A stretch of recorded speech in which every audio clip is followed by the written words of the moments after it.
ओम हरि नारायण नारायण नारायण नारायण।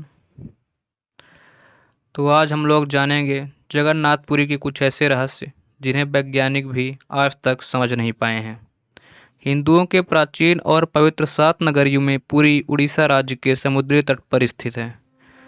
जगन्नाथ मंदिर विष्णु जी के 8वें अवतार श्री कृष्ण को समर्पित है।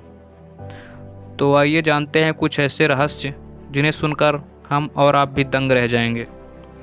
श्री जगन्नाथ मंदिर के ऊपर स्थापित ध्वज सदैव हवा के विपरीत दिशा में लहरता है। ऐसा किस वजह से होता है, यह आज तक वैज्ञानिक भी नहीं समझ पाए हैं।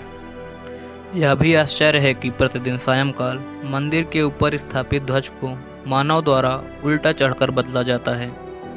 ध्वज भी इतना भव्य है कि यह लहराता रहता है, तो इसे देखते ही सब दंग रह जाते हैं। ध्वज पर शिव का चंद्र बना हुआ होता है। आइए जानते हैं दूसरे चमत्कार के बारे में। गुंबद की छाया नहीं बनती। यह दुनिया का सबसे भव्य और ऊंचा मंदिर है। यह मंदिर 4 लाख वर्ग फुट के क्षेत्र में फैला हुआ है। इसकी ऊंचाई लगभग 214 फुट है। मंदिर के पास खड़े रहकर इसका गुंबद देख पाना असंभव है। मुख्य गुंबद की छाया दिन के किसी भी समय अदृश्य ही रहती है। पुरी के मंदिर का यह भव्य रूप 7वीं सदी में निर्मित किया गया। आइए जानते हैं तीसरे चमत्कार के बारे में। चमत्कारी सुदर्शन चक्र।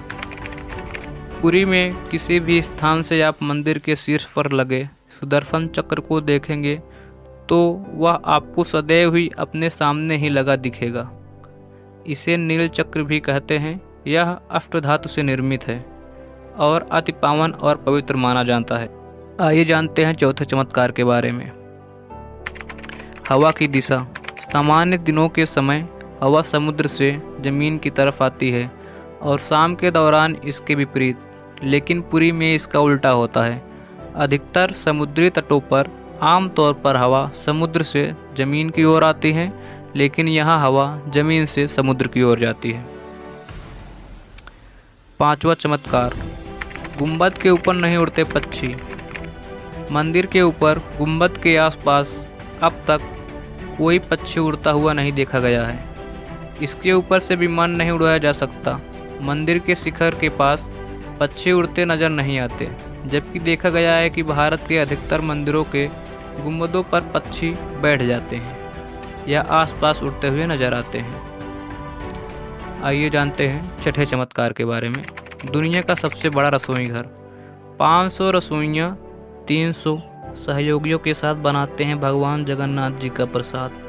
लगभग 20 लाख व्यक्ति कर सकते हैं यहाँ भोजन। कहा जाता है कि मंदिर में प्रसाद कुछ हजार लोग के लिए ही क्यों न बनाया गया हो, लेकिन इससे लाखों लोगों का पेट भरा जा सकता है। मंदिर के अंदर पकाने के लिए भोजन की मात्रा पूरे वर्ष के लिए रहती है। प्रसाद की एक भी मात्रा कभी भी व्यर्थ नहीं जाती।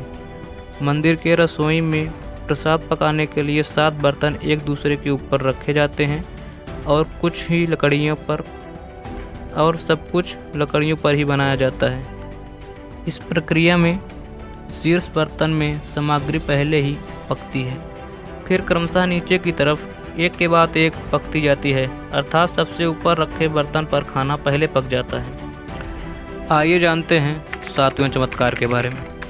मंदिर के सिंह द्वार में पहला कदम प्रवेश करने पर ही आप सागर द्वारा निर्मित किसी भी ध्वनि को सुन नहीं सकते। आप एक ही कदम को मंदिर के बाहर रखते हैं तब आप इसे सुन सकते हैं। इसे शाम को स्पष्ट रूप से अनुभव किया जा सकता है। इसी तरह मंदिर के बाहर स्वर्ग द्वार है, जहां पर मोक्ष प्राप्त के लिए शव जलाए जाते हैं, लेकिन जब आप मंदिर के बाहर निकलेंगे तभी आपको लाशों के जलने की गंध महसूस होगी। आइए जानते हैं 8वें चमत्कार के बारे में। रूप बदलती मूर्तियाँ। यहाँ श्री कृष्ण को जगन्नाथ कहते हैं। जगन्नाथ के साथ उनके भाई बलभद्र, बलराम और उनकी बहन सुभद्रा विराजमान हैं। तीनों की ये मूर्तियाँ काष्ठ की बनी हुई हैं। यहाँ प्रत्येक 12 साल में एक बार होता है। प्रतिमा का 9 कलेवर। मूर्तियाँ नई जरूर बनाई जाती हैं, लेकिन आकार और रूप वही रहता है। कहा जाता है कि उन मूर्तियों की पूजा नहीं होती, केवल दर्शनार्थ के लिए रखी गई हैं। तो अगर वीडियो अच्छी लगी हो तो लाइक और शेयर कर दो, और ऐसे ही भक्ति वीडियो देखने के लिए, भक्ति से जुड़े रहने के लिए हमारे चैनल को सब्सक्राइब कर दो। जय श्री राम।